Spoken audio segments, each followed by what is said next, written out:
Hey, it's Christy from Lululemon. I'm in the office with what's new, and the Breezily collection has definitely caught my eye. If you're like me and want to add some lighter, airy pieces to your wardrobe, this is a great place to start. There's a Breezily tank, shorts, and pants, all in our Swift fabric, which is super lightweight and stretchy. They're flowy staples you can mix and match for a really easy, elevated vibe, whether it's to and from the studio or just for every day. The Breezily collection is in store now, or you can shop online at lululemon.com.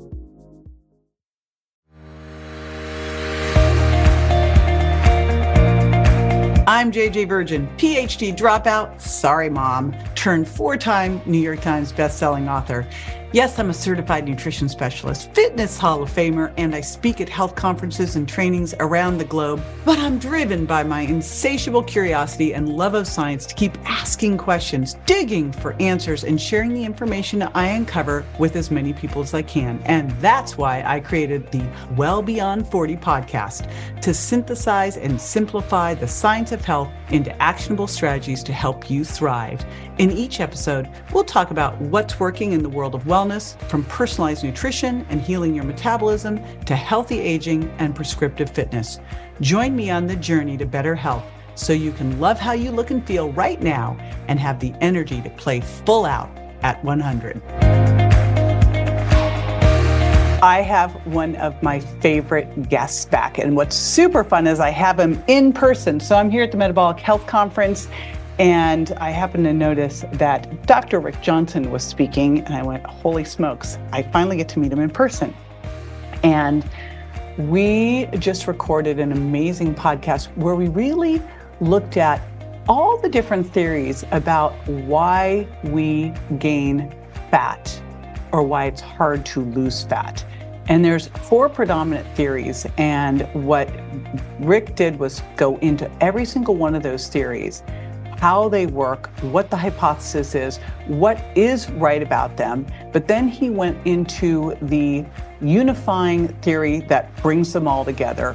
And what's important about that unifying theory is then we talk about what you can do to fix that. And you know what's cool is it's actually pretty simple. So we're going to be talking about that. I've got Dr. Rick Johnson with me in the house. He is a professor of medicine at the University of Colorado. For the last 20 years, he's been a clinician and a medical scientist, and he's recognized internationally for his work on sugar. And by the way, when I wrote the Sugar Impact Diet, this was what I went and read all of Rick's research. He was like my man. He was my guru before he knew me. So very interesting work in fructose and uric acid. He's been funded by the NIH. He has published over 500 academic papers. He's written several books. In fact, the latest one you definitely want to grab. It was published in 2022, and that is Nature Wants Us to Be Fat. Now, most recently, he has taken on the position of the lead, I think the director of science or the lead medical scientist over at RX Sugar. I'm going to put information on RX Sugar in the show notes. I'm obsessed with RX Sugar. My buddy, Dr. David Perlmutter, turned me on to them. It is a novel allulose company that has done the most incredible research. We'll be talking about that towards the end. And it is something now that I'm actively putting into my diet. And as we talk about, you'll learn why you want to do that. And of course, you'll learn some delicious ways to do that as well. So I will have all of that in the show notes at jjvirgin.com/Rick. jjvirgin.com/Rick. And I will be right back with Dr. Rick Johnson. Stay with me.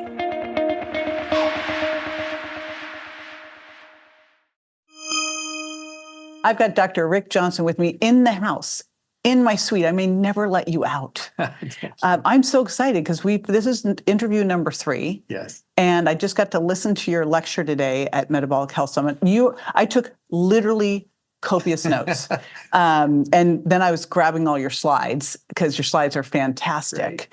Right. But you have such a gift to be able to explain complex pathways into like, oh, okay, I see exactly how that leads to the situation. And I love where you're going right now with how low ATP can create obesity. So I think we're going to unpack the fructose story here. And what I really want to get into is the 4 different theories right now for why we gain weight. Yes. And then unpack how really you've kind of linked them all into one unifying idea that we can do something about and actually do something about pretty easily, which is what's so exciting about it. I love super actionable things that one simple swap that you literally won't notice the difference from, right? Right. Can completely change everything. Yes. So if you're hearing this going, okay, I'm in, this is going to be fantastic. Right. So let's talk first about what are the diet wars? Yes. The diet wars out there of the different ideas of why we can't lose weight or why we gain weight. What are they? Well, there's 4 major diet theories that have been out there. And the first one is actually, if you go way back to like the early 1900s, there was this association of obesity with sugar. And, the sugar was introduced to the island of Nauru, a Pacific island in the 1920s. Sugar was introduced there. And the people started eating a lot of sugar, like up to half a pound a day.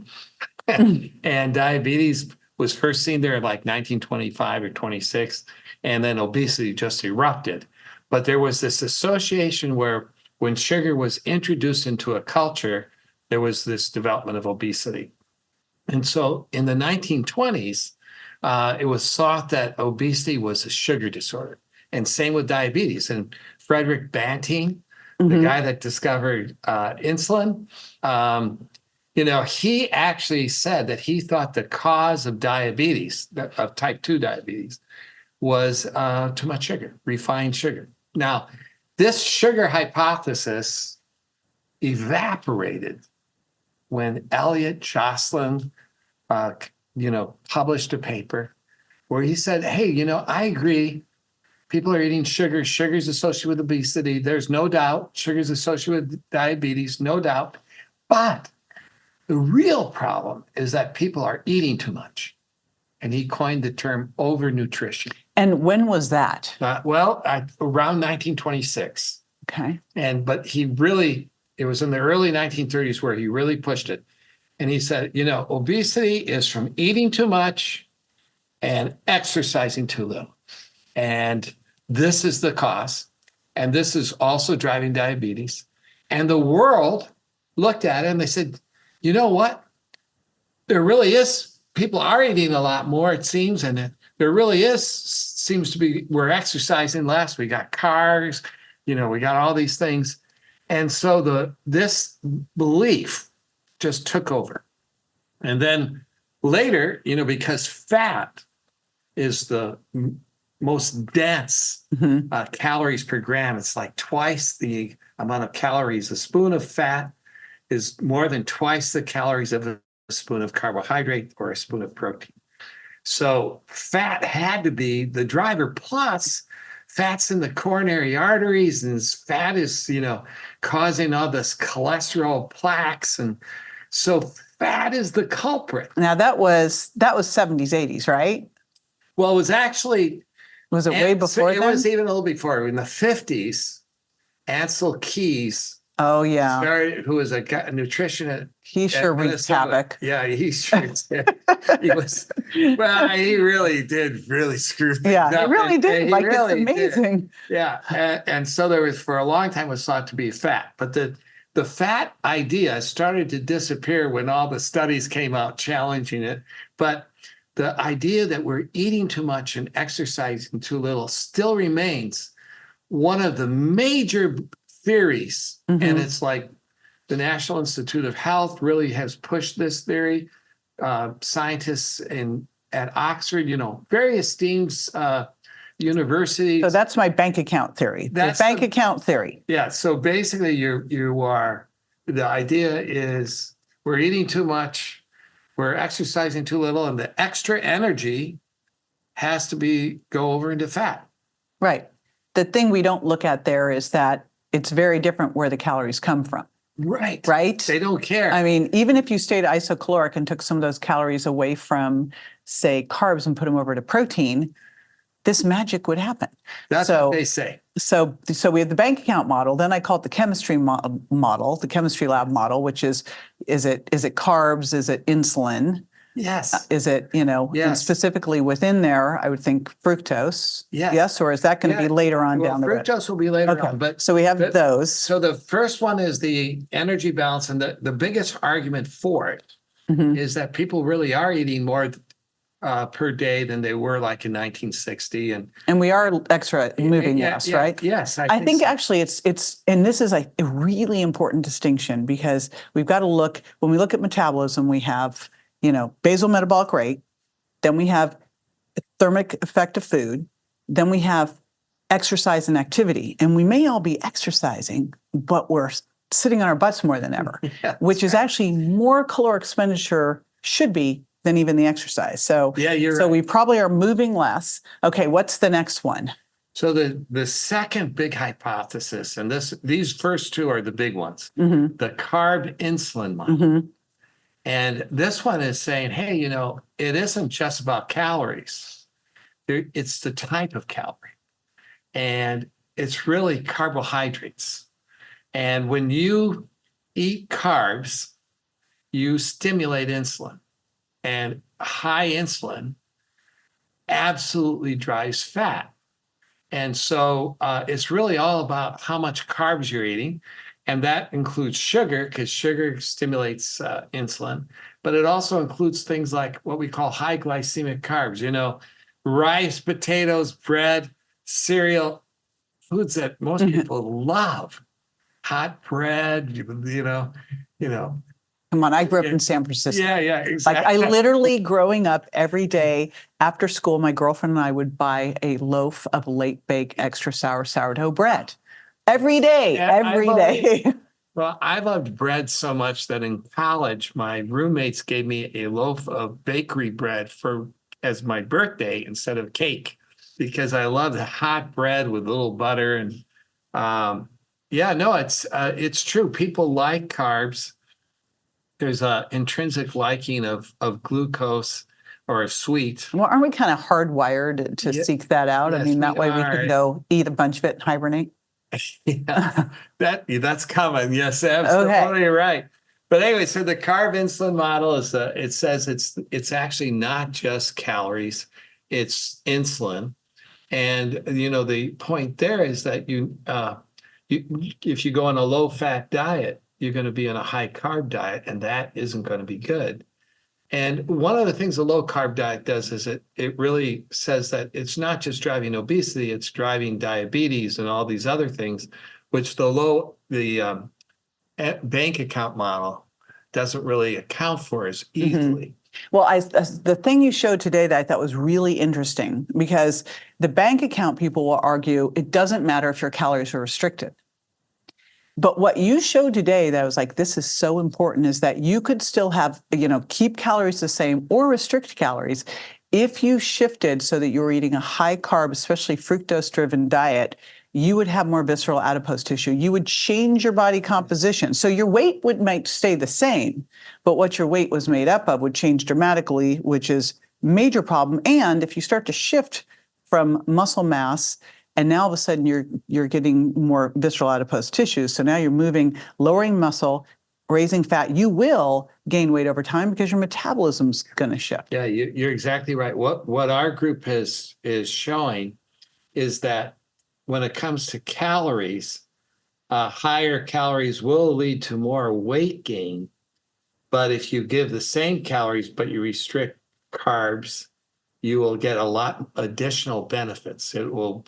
If you or reverse, if you do equivalent calories, but one group has a lot of sugar, for example, you can still induce diabetes. You can still induce fatty liver. Yes, so you could be calorically restricting and still create those problems. And be sick. Which is wild. Sick is wild. Incredible. Okay. Yeah, we can put animals on a diet. Caloric restriction. Actually, the way we did this was sort of ironic. We wanted to know if our data suggests that sugar is bad and that there's a component in sugar called fructose, and that's what's bad. And we knew that fructose makes you eat more, and that's why you gain weight, is you do eat more. So the energy balance theory was correct in terms of weight gain, because but it's driven by sugar, and the fructose makes you hungry, and then you eat more, and then you gain weight. But if we said to ourselves, what if we didn't allow an animal to eat more so that they all were eating the same? So we decided to do the experiment, and then Carlos, who's working with me, happens to be my brother-in-law, had all these animals on the same amount of food, and some were on a sugar diet and some were on a control diet. But when all the animals have to eat the same, they all have to eat the same as the one who eats the least. Carlos did the experiment without really looking at what happened, but suddenly he realized that there was one animal that was eating very little. And so all the animals had to eat very little. And it turned out that poor little guy had cancer. Oh, no. And so at the end of the thing, we realized he had cancer. That's why he was eating low. And so he got thrown out of the experiment. But all the other guys were eating way below their normal food intake. But one group was on high sugar and one was not. So it turned out that when they're all eating the same amount and they're basically on a caloric restriction, there was no weight gain, of course, but the weight stayed the same in the two groups, because weight is driven mainly by calories. But the guys that were on sugar, after 3 months, every one of them was diabetic.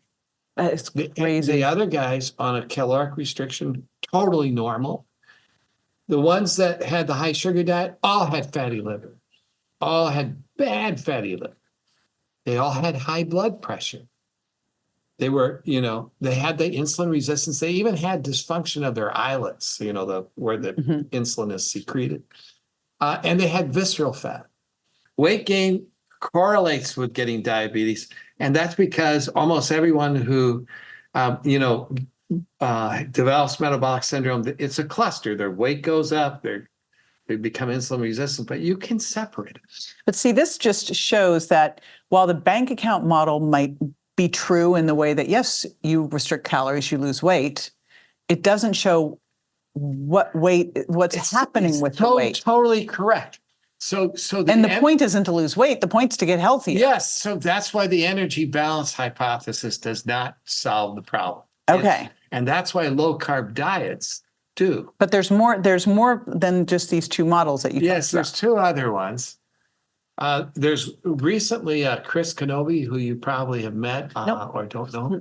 But Chris has been promoting the idea that it's not the increase in sugar that's causing obesity, but rather that it's an increase in seed oils. Yeah, I'd love your opinion on that. Yeah, so seed oils these are like vegetable oils, and they're polyunsaturated fats. And there's monounsaturated fats, saturated fats. There's all these different types of fat. And a lot of people think that fat is fat, but actually we're really learning that each fat is different. And the omega-3 fats, like what you get in salmon, those are very healthy. Oh my gosh, they're healthy. And they actually, in animal models, eating omega-3 can block some of the effects of sugar. I mean, omega-3 is good for the brain. It's really good for the brain. Fish oil, omega-3 oils, walnut oil. I put walnut oil on salad sometimes. Salmon, fish like that, like rich in omega-3. Omega-3 is wonderful, and it's we should all be eating more of it. But seed oils tend to be omega-6.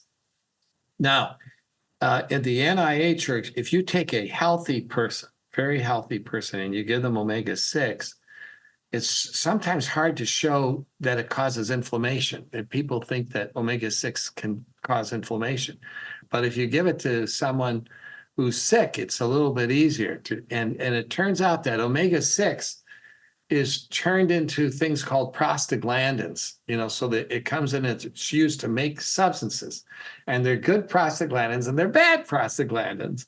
And in people with metabolic syndrome, they're tending to make bad prostaglandins. So when you're giving seed oil to someone who's overweight or someone who is insulin resistant, it's going to go the wrong way. Don't you think it is because they already have, their cup is already full. They already have low-grade inflammation. Yes. And so omega-6, like we need some omega-6s, we need omega-3s, Yes, we need the exactly. balance of them. Right. And with a healthy person, probably they've got, because, these are in your membranes, so they're probably good. Yes. And a little bit isn't going to change the Yes. equation. They don't have the low-grade inflammation. Right. They don't have excess body fat. Right. So they're okay. But Yeah. you have this insulin-resistant person who's already got low-grade inflammation, who's probably got a higher percentage of 6 related to 3. Yes. And now you just tipped it over the It's edge. exactly this, what I'm saying, exactly the way I view it. And it's sort of like salt. So if you're young and your kidneys are normal, there's not much data that salt is bad. People can actually eat a fair amount of salt, and you won't see like a rise in blood pressure. Paradoxically, the people I see worried the most about seed oil seem to me the people that don't need to worry about it because they rarely get it in their diet. Right. And they're like, you can't have any. I go, I don't think we have to be that I agree. concerned with it. I think, I had a great nutrition mentor early on who said, the sicker you are, the farther back in your ancestry you should eat. And it seems like that's to a me, nice like idea. no one should be like purposely going out, what I think I'm going to do, I'm going to go have that olive oil blend with the canola that's probably rancid. I'll have that. You shouldn't go try to get that. But if you have a little bit out somewhere, it's not going to throw you over the edge. If you're healthy. I 100% agree because, one of the problems is being super dogmatic about anything and then No fun happens. There's no fun, no fun that happens. And really, most of these things are about eating it in excess. So even though I believe that fructose is bad, I know that like 5 or 10 grams of fructose or like a 5 gram of fructose in a fruit will not do anything to me because it's inactivated. The first 5 grams are inactivated in the Good. So you're not taking those blueberries away. Right. Blueberries are great. Berries are great. I love berries.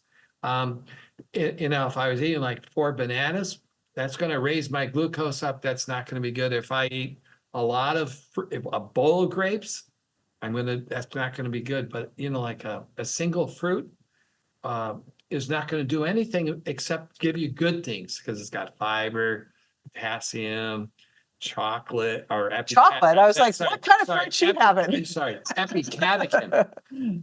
Epicatechin is this flavonoid. Busting you on the chocolate. No, but I'm thinking of chocolate too. So epicatechin is in fruits. We've got some chocolate if you want some. And epicatechin is also in chocolate. And we actually did a study where we gave fructose to people with epicatechin, and it blocks some of the fructose effects. So see, nature was smart on that. Yes. So are you saying like 2 fruits a day? Yeah, like, I think you could have at least 1 fruit with each meal. Cool. That's my 2 to 3 a day is kind of my thing. 2 to 3 a day.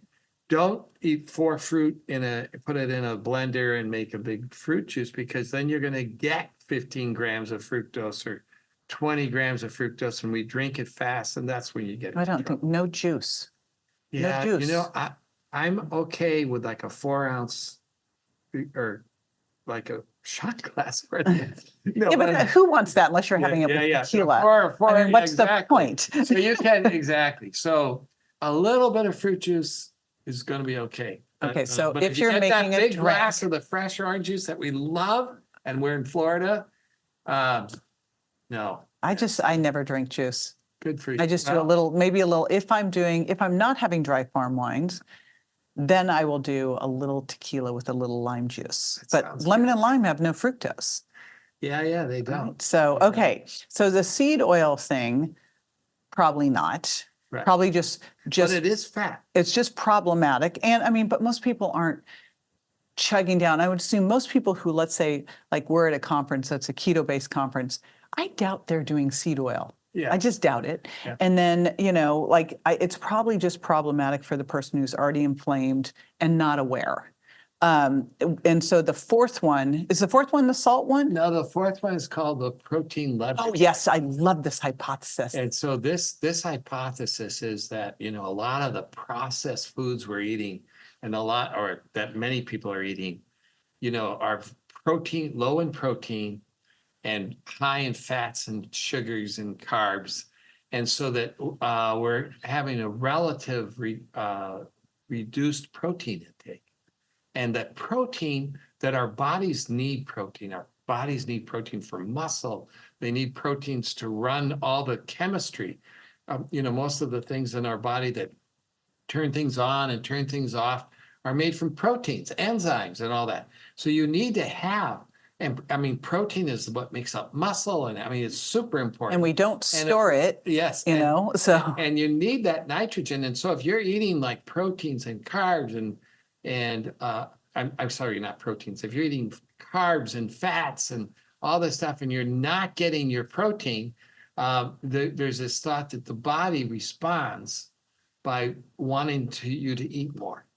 And so when there's not enough protein, you're going to eat more, and you're going to end up eating more of the carbs and fat, and that's going to drive obesity at the same, and it's a protein problem that's causing it. It could somewhat be too, like you look at the data on ultra processed foods and what they do to your metabolism and how, like, I was looking at that going, holy smokes, like, and it's both sides. It's number one, the thermic effect of food's lower. Yeah. And number two, you also get a metabolic drop. So you get the metabolic drop, and then it also makes you overeat. So your metabolism drops and you overeat. Yeah, it's a bad combination, isn't it? Yeah. So the protein leverage hypothesis basically says, there's this data that if you eat a high protein meal, that it can curb appetite. It's true though. Yes, like it's true. It is our diet. It's like, you should tell me, have you ever gone to eat somewhere? And we were in Italy and decided we were going to go have this Florentine steak, and it was 44 ounces. Okay, we were piggies. But so we actually were like, we'll bring some back to the hotel. Never happens. But we were so full afterwards. We literally went walking for hours because we're like, we can't go back and lie down. But at that point, like, we probably could have eaten an equal amount of pasta as to that, and they would have rolled through with the tiramisu, and we would have said yes, right? But like, we had the steak. If they'd rolled through and said another steak on the house, we would have been like, oh no, we can't do it. No protein. You just get full. It does stimulate satiety. And, one theory, though, is that when you eat a lot of protein, you're eating less carbs. Right. And so is the benefit from eating the protein, or is the benefit from not eating the carbs? And that's where the controversy. Or could it be both? I mean, you have the thermic effect of, so you're going to burn 20% more calories from protein than from carbs, because carbs like 5 to 10% thermic effect, and protein is 20 to 30. So let's say at least 20% more calories just by switching out some carbs for protein. You'll still have a little insulin response, but not as high as the carb ones are. But then I did a little challenge. So I have an ongoing challenge that people can join.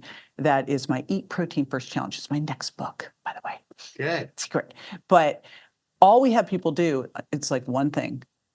We have them figure out how much protein they should eat based on their weight, and they divide that into their 3 meals and eat that first. That's a good idea. Just eat it first. So you can't go, because women especially go, oh, I just couldn't eat all that. I go, because you already ate the muffin.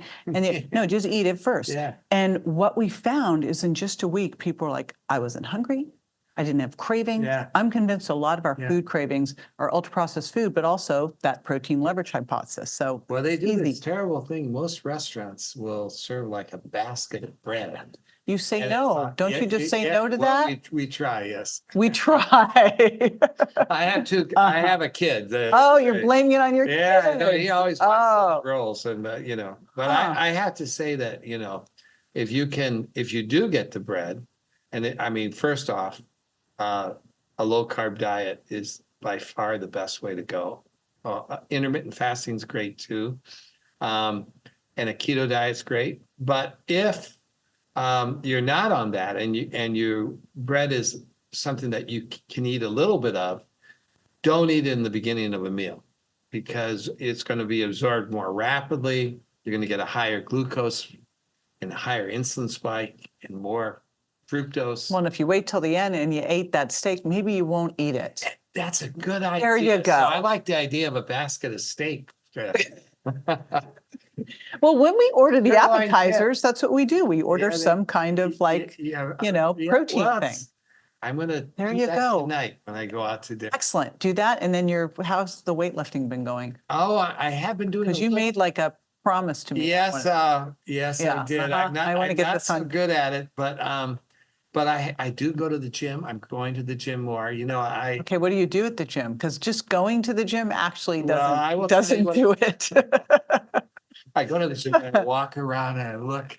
You like went to the gym.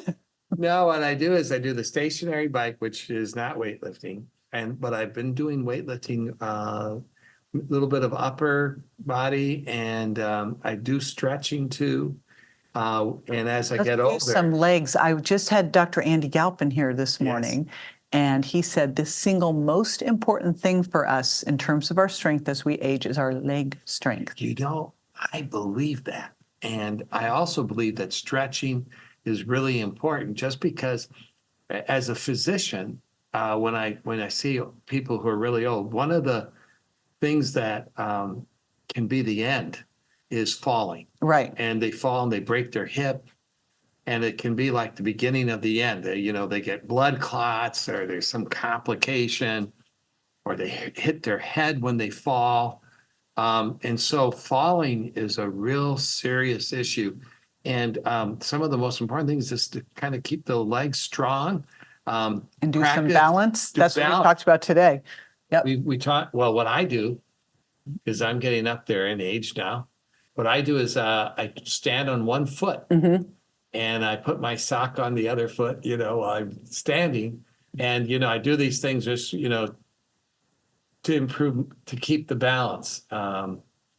Because as you get older, there's this move to try to put clothes on sitting, and Isn't it crazy that as we get old, it's like everything's, oh, you should move from the 2-story house to the 1-story house. It's like, no, you should get a 3-story house. Yeah. And then put your kitchen all the way at the top. It's like, no, we have to continue to do more. Yes. Because we do less, we do less, and we do less. Okay, so back over to this, because we got to tie this whole thing together now. Yes. So we have the bank account, we have the chemistry lab, we have the seed oils, where we kind of like shook that one out a bit. We have the protein leverage which hypothesis. is good. It's good. Yeah, I did my example, and it's funny because a girlfriend just pinged me and she goes, hey, we're going to have dinner in New York. She goes, do you want to go to 11 Madison Park and have this $195 vegan tasting menu? And I'm like, can I bring a roast in my purse? I go, because I always leave those situations hungry and bloated. Yeah. So like if I can smuggle in some protein, that's she's right. like, okay, never mind. That's But I do, That is like great. I'll go to them and I go, they're really beautiful, but I'm hungry. So definitely I believe in that one. So The way more recently we try to show how these different diets can actually connect to each other through a model that's basically a low carb model. So what our work has shown is we've gotten a really big insight into what causes obesity, what we think. And it's really consistent, and I really think this is the key. And that is, when Jocelyn and all these people said, that obesity is because you eat more calories than you use, the whole concept is about energy. And when you eat, we use the food to make energy, and the energy, as you know, there's really 2 types. There's the energy that you're using at the moment, which we call ATP, because that's the name of this complicated compound, but it's actually it's the energy source. And when we eat, we have to have ATP to do everything: talk, walk, jump, sleep, exercise, everything. So do leg presses. Yes. So ATP is like critical. And then there's stored energy, and stored energy is fat. It's also can be stored carbohydrates like glycogen, but most of the energy we store in our bodies is in fat. And so we have fat and we have the active energy or ATP. So it's just think of it simply like that. So the way most nutrients work is when you eat, if you're hungry, your energy levels are starting to fall, your ATP levels start to drift down. And then when you eat, you restore that energy. It all goes back to the energy, the ATP. And then when the ATP gets pretty much to being full, the leftover kind of goes into the fat. So the fat gets the excess energy. And normally we regulate weight. Animals in the wild will regulate their weight tightly so that they don't really gain weight. So if the fat goes up today, tomorrow, it's going to burn that fat, and, you try to keep it the weight. But everything's about keeping the ATP levels high. It's like keeping the gas tank full. But what one nutrient does, and it's this nutrient called fructose, it's in table sugar, it's in sweets, it's in high fructose corn syrup, hence the fructose. But when you eat fructose, it actually actively lowers the ATP. It's an active process. It works on the energy factories. It suppresses the production of ATP by those mitochondria. So here's your ATP is, you want to bring it up to full, and you eat fructose and it drops it down into half, and suddenly the sound goes up, or the light goes on your dashboard, and it says, gas low. And that it's like an alarm signal that says, hey, I need to eat more. I'm at risk. But the way the fructose works is it's suppressing the production. So when you eat, the energy has to go somewhere. And so if it can't be turned into ATP, it goes straight into fat. So the fat goes up and the ATP goes down, and eventually the ATP level will come up, but at the expense that now you stored all this extra fat. So it's a way to make you gain weight. And what was interesting is we were studying this, and we realized that this is how animals in the wild gain weight. This is actually a biologic process. It's like fructose was meant to lower ATP, to stimulate food intake, and even insulin resistance is linked with this low ATP, because insulin resistance is a survival mechanism. It's to raise the glucose for the brain and all these things. And you drop your energy metabolism. That's because you want to conserve energy because you're at risk. And, your blood pressure goes up. This is because we're worried that when you don't have enough energy, you need to have a strong circulation so that you can go out and look for food. So it's like a behavioral response, and it's driven by this one sugar. And the sugar that for like years was supposed to be the healthy sweetener because it didn't raise blood sugar. Right. So interesting when you give, exactly, oops. So when you give fructose, it doesn't stimulate insulin immediately. It just works through this ATP way. But when it lowers the ATP, it induces insulin resistance. So insulin levels go up. Baseline insulin levels go up. So you end up in a high insulin state. Even though fructose doesn't stimulate insulin acutely, it makes the insulin levels go up chronically. Which is way worse. This is way worse. So, what's wonderful is Ben Bickman, who I'm sure you've interviewed. He's like, no, I was supposed to get him here, and then I couldn't get him in. Well, darn it. I'm going to, though. Yeah, he's fabulous. He is fabulous. And I have to tease him about the cereal now that Oh, yes. He loves cereal at night. He is... everybody has their vice. I was going to say, we all have our thing. Yeah, we all have a vice. I'll have to turn him on to Catalina Crunch. Exactly. There you go. Have you tried that stuff? Is it good stuff? Oh, my goodness. I will show you it when we're done.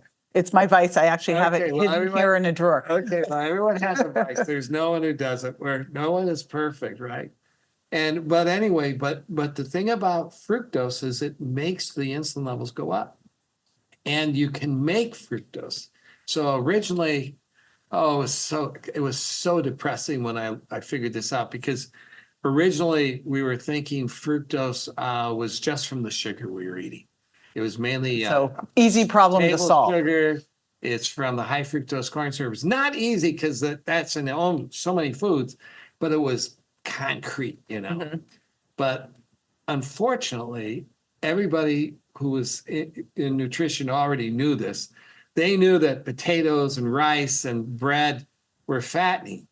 And I knew it too, because I would found that if I just cut out sugar, it wasn't enough.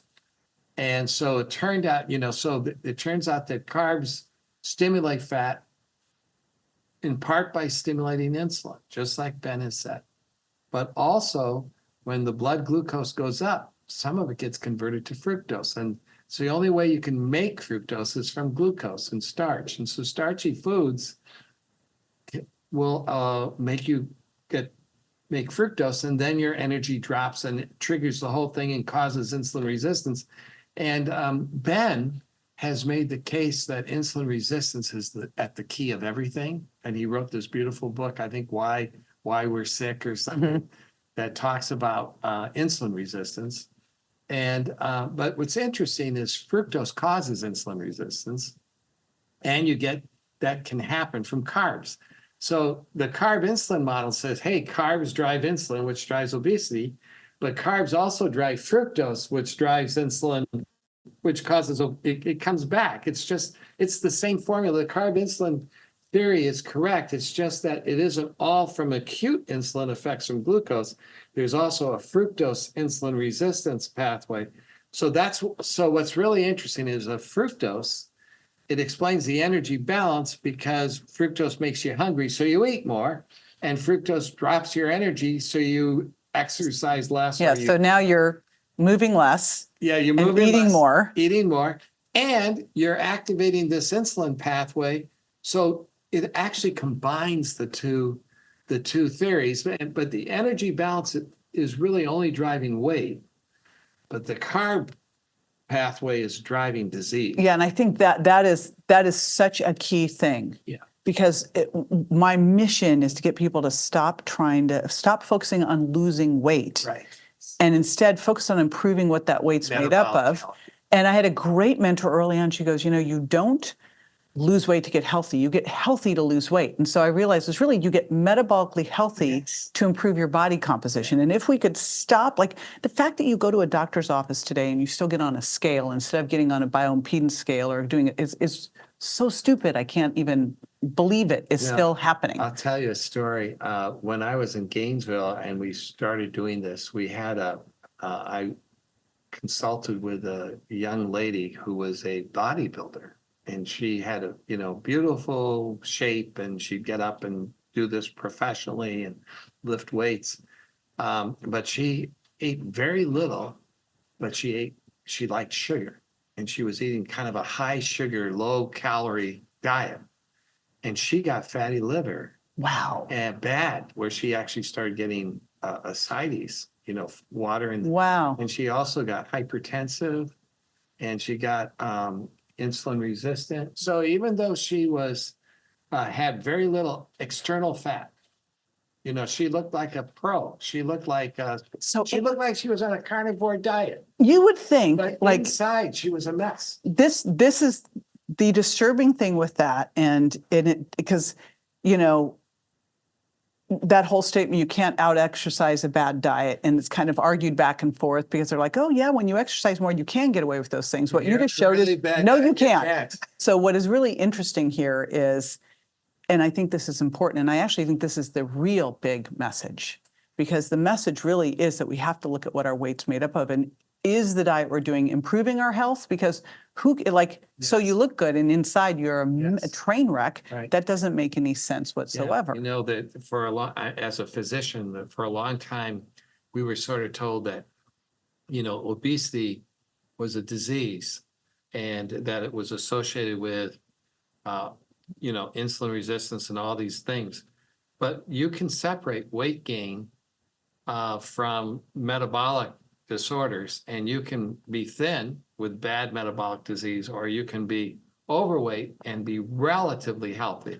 Well, it also depends where your fat's located, right? If you have like 25% body fat, but a lot of visceral adipose tissue, it's very different than having barely in.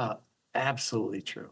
And So anyway, so yes, so that is a big thing. The carb insulin pathway clearly is driving metabolic disease, and the energy balance pathway does not. Well, I think That's the big this really shows the story that the story really isn't, it's not just that you're looking to lose weight, Right. right? Absolutely. Okay, so then we move past Yes. that. The other one that I would love you to talk about is how alcohol plays into this. Oh, sure. And I want you to give us all good news. So a long time ago, there was, well, maybe 15 years ago, there was, a paper in the New England Journal that said that red wine was healthy and could reduce heart attacks. And there were good things in red wine that were, and that we should not worry. And the curve showed that one glass of wine was actually superior to zero. I know this made my heart sing. Exactly. Two glasses were kind of equal to zero. And so when that came out, I was early in my nutrition research, but I've always viewed that as, hey, a glass of wine is fine. It's different from beer. Beer tends to raise uric acid more and activate, and actually the purines and the brewer's yeast in beer, it's not as good. And even though my roommates in college, and I always had roommates who liked to brew beer and make beer, and we would go to these beautiful places where they would have home brews. But beer is actually has some fattening and metabolic effects, and the beer belly is real. And it's associated with fatty liver and high triglycerides, and so Beer's out. Beer is out. If you're going to drink beer, just an occasional beer after you exercised a lot and done all that, an occasional one maybe, but it's not the same.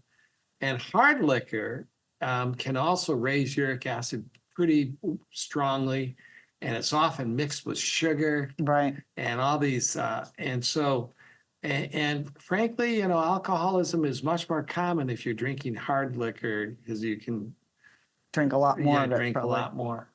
So wine seemed to be the perfect drink, the perfect alcohol, and a glass of wine often tastes great with dinner. Right. Now comes some news that's not all.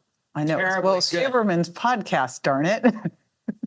It's not terribly good news, but it's not terribly good news. But let me just tell you it so that you know. And that is that when you drink alcohol, you actually stimulate the production of fructose. Now, interestingly, the production of fructose requires glucose to be around. So if you drink alcohol and you're on a low-carb diet, you may not actually stimulate that fructose. And I hadn't thought about it, but that's probably true it's definitely true for other ones, because the alcohol only makes the carbs if there's a fair amount of glucose around. Okay, well, that works with my steak and salad and red wine. So it's going to work well. So like if you at a bar and you order a wine and they bring pretzels up to you that are filled with carbs, the carbs will be turned into fructose. So that's in your the body worst thing you can do. more. Yeah. Have you ever been to Prime 112 in Miami? No, but I would like to go. You'd really like to go, because at the bar, now this pre-pandemic, maybe they don't do it anymore, but this place, you'd sit at the bar and they'd have these huge glasses of thick sliced bacon. Oh, there you go. And that's what they gave you when you sat down at the bar. And I'm like, this is my place. So anyway, well, getting back, so so alcohol can make fructose, and our group put animals on alcohol, and we found that animals would get fatty liver. And one of the biggest problems with alcohol, so alcohol in excess is really bad. Alcoholism is a terrible condition, and some people get liver failure from alcohol.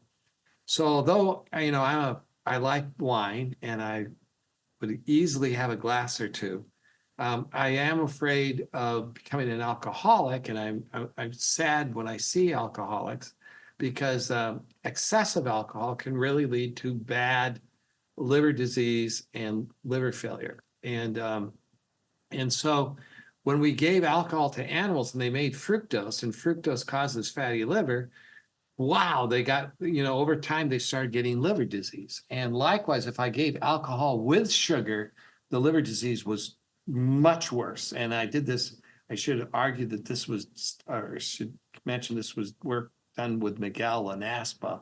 He's actually the leader of this study. And then if we blocked fructose, they wouldn't get the liver disease. So we actually believe isn't there that a little alcohol, thing we can take with our wine? yeah, well, yes, allulose. Will allulose do yes, it? and allulose might. I don't know yet. It could. But people are trying to develop inhibitors of fructose. But what I'm pretty sure of is that, there's this liver disease that occurs with alcohol is particularly worse if you're drinking alcohol and eating a lot of carbs. And so I would really suggest, if you do drink alcohol, try not to eat a lot of carbs with it. Try not to drink it with sugar or sugary drinks, because that will increase the risk for liver disease. Now, the other side is that when we blocked fructose in the mouse, the animals still like alcohol. This is good, but they don't drink as much. They cut their drinking down by 50%, 70%. So the National Institute of Health has funded me to do research on this, because it looks like if you block sugar, you can actually, you might be able to block alcoholism. And I saw that Chris Palmer yesterday presented at this metabolic health summit that, that keto diets might actually help with alcoholism. And, a keto diet would reduce the fructose production from alcohol. And so maybe, if you're on a low carb diet, and alcohol will probably be a little safer. And, have your glass of wine tonight. Nice. And it's Dry Farm. Yeah. So there you go. You know about Dry Farm, don't you? No. How do you not know this? I should, but oh my God, I will get you hooked up with them. So Dry Farm wines. I'm a scientist who spends too much time in the laboratory. This is important, like Catalina Crunch and Dry Farm wines. These are like life-changing things that I'm introducing to you here. So Dry Farm wines is this guy, Todd White, was a keto guy, and he couldn't drink wine because it would throw him out of ketosis. Then someone gave him some European wines, and he noticed it didn't throw him out of ketosis. So then he wanted to know why. So he went and lab tested them, and he discovered that the residual sugars were really low, that the alcohol content was lower, that they were so different. So he created a company called Dry Farm Wine. They go all over Europe. Think of the crappy job he has. He has to go around Europe sourcing these wines. So I'm like, Todd. But it is an amazing company. In fact, they sponsor here. They also sponsor Mindshare. They bring all the wine to Mindshare. They even sponsored our wedding. So, but it's once you drink this, you don't feel rotten drinking it. And I gotta try it out. Yes. Can you buy it anywhere? You become a member of their club. Okay. But I will connect you with you. Will you? Because you really need to know this, because it's really interesting stuff. I do like wine, and I do drink a glass usually almost 3 or 4 times a week. Yeah, we used to be drinking a glass. You drank 2 glasses a night, every night. And then the Urban Labs podcast came out. I'm like, oh, darn it. And then we decided, we don't need to do it every night. Yeah. So we kind of bailed on that. But still, to me, if you're going out to a nice dinner, and we'll just bring Dry Farm with us. I'm probably going to have a glass of red wine tonight. I know. You're inspired now. Yeah, especially with a little protein there. I would love to. Well, if you just think about it, you're eating your protein first. Yeah. Maybe having some non-starchy vegetables. You have a glass of wine. Where's the problem? You won't have the problem then. Yeah. You won't. There, we solved it. Absolutely. I love science in action. Yeah. I hadn't thought about the fact that alcohol would be safer in a keto diet, but it should be. Well, I wonder too, I would love you to talk just a little bit, because I know you have to go out to dinner, but about allulose. Oh, yes. So I've been studying at the university for more than 20 years and doing research. And I decided to go half-time last summer. And I was approached by a company called RX Sugar and Steve Hanley. And he came to me and said, hey, we have a low-calorie sugar that looks just like fructose. Do you want to look at it? And you're thinking, run. Yeah, so I'm thinking, fructose isn't so good, but he says it does, it makes things better, not worse. So I started reading about it and I go, my gosh, this thing looks like fructose, but it's got one little hydroxy group that goes down instead of up. And I found that it wasn't activated by this pathway that causes the energy to drop.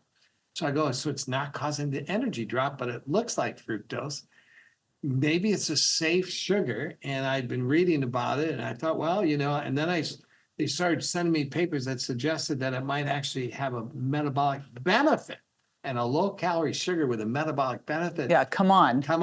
That's like, we've never seen this. It's the unicorn. So what happened was in August, after reviewing this, I said, yes, I would like to join your company as the scientific officer with the goal of trying to figure this out. How does this work? Is it really beneficial? I knew it doesn't look bad.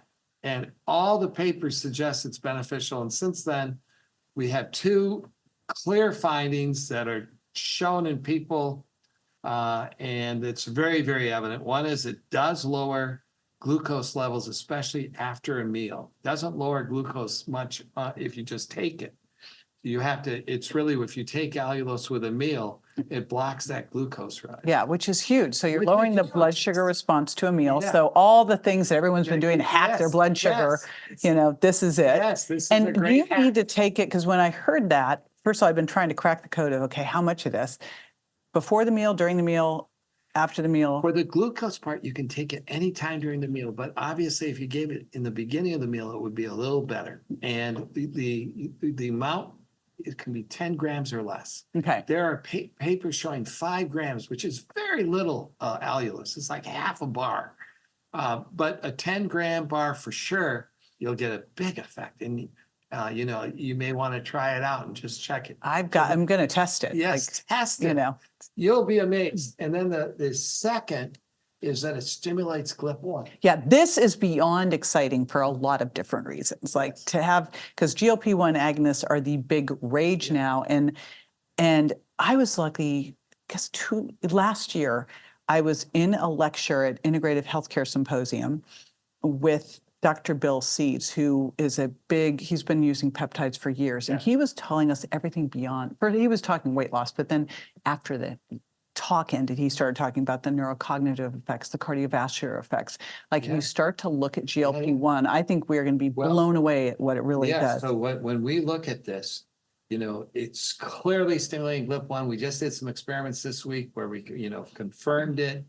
How do you find out? It stimulates GLP-1 about 10 times more than 5 to 10 times more than glucose. It's a real potent stimulus. And what so all the things that are good about GLP-1, allulose, we're hoping it's going to show, and it's like lowering glucose. There's some evidence that might improve exercise. These are all animal studies. The only thing that's really convincing, that's absolutely convincing, is the glucose effect. But there are studies showing that it can prevent weight gain. I mean, Ben just did one that he presented the study's results just this week. And it can block weight gain in animals on a high-fat, high-sugar diet. So you won't have to have a high-sugar diet because you can just, allulose is the most amazing sweetener because all the other sweeteners either, have you ever tried xylitol? I think xylitol it's the most good. It's the most, the worst. But the stomach. The worst gas. And I mean, actually, not only bad gas, but room clearing bad gas. Yeah, xylitol is good for teeth. It's great. A little bit for teeth, but when I took it, actually, yes. I was visiting the bathroom a little bit. Right. It's the stools, gas, and cramps. So you either get that or they have a weird, there's just something a little aftertaste. So I've always been playing around with combining erythritol with monk fruit with stevia, trying to get rid of that just to get the taste. But then the idea that this one has no weird taste and actually is therapeutic. Yeah. Like, and you can cook with it. Like, you're like, come on. I'm a professor who's, always been loyal to the university and spent all my time doing research and NIH grants. But when I saw this, I said, this is pretty exciting. And if this is a low calorie sugar that could actually help people and replace fructose, I should do it, because I spent my career trying to figure out how to block fructose effects. So it was very consistent with me to join the company. And, it's my goal to learn more about the sugar and to do clinical trials. I'm a clinical trial guy. I'd like to, do it in 200 people and show that it really is beneficial, and when's the best time to take it. And, I would like to know all that stuff. Firing questions. Steve sent me all the stuff they have. I'm like, okay. And now he's like, oh God, why did I give her my phone number? Like, how much, when, what does it do? But I think, just for anyone, because the questions I get asked all the time are like, what can I put in my coffee? What can I, and I was like going, here it is. So I've been taking it either before or after a meal. And truthfully, it's just the satiety side I can feel immediately. Like I'm like, okay, wow, whoa, so it's pretty crazy. Yeah. The first time we tried it, my wife and I both had a couple bars right after lunch. And that night we didn't have dinner. I mean, it was like we were full. Yeah. The bars are those swelty little chocolate those bars. Little bars. Oh my goodness. Good. Yeah. They're quite good. Dark chocolate, allulose, and you are not hungry whatsoever. It's pretty incredible. All right. Well, I know you need to go to dinner. Yes. This has been incredible. You have, we will do a little thing. I'm trying to think of what stuff we want to link to. Your book, Nature Wants Us it to would Be be wonderful if you Fat. could do that. Anything else that you want to share with everybody? Nature wants us to be fat. That would be a wonderful All right. thing. Cool. More relevant than ever. Yeah. Like great stuff. Really Yes, we will link to that at Dr. Rick Johnson. I'm going to remember to get some of that stuff. No, you're taking that one with you. I'm going to take it with me. You get that one. Okay. Wow. Great. Yes, that's Fantastic. it's a little present there. Great. Be sure to join me next time for more tools, tips, and techniques you can incorporate into everyday life to ensure you look and feel great, and more importantly, that you're built to last. And check me out on Instagram, Facebook, YouTube, and my website, jjvirgin.com. And make sure to follow my podcast so you don't miss a single episode at subscribetojj.com. See you next time.